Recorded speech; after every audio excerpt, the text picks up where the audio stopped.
السلام علیکم ورحمۃ اللہ وبرکاتہ۔ میں پھر حاضر ہوئی ہوں ایک نئی ویڈیو کے ساتھ۔ آج کی ویڈیو ہے بندہ جنت میں اس وقت تک داخل نہیں ہو سکتا جب تک کہ اس کا قرض ادا نہ کر دیا جائے۔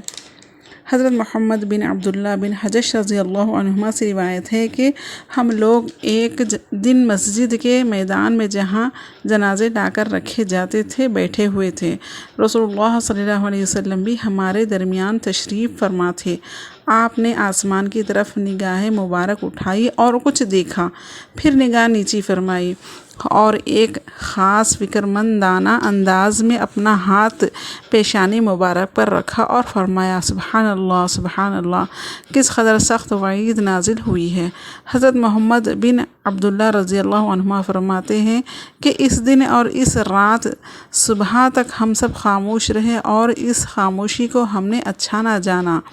پھر صبح کو میں نے رسول اللہ صلی اللہ علیہ وسلم سے عرض کیا، کیا سخت وعید نازل ہوئی تھی؟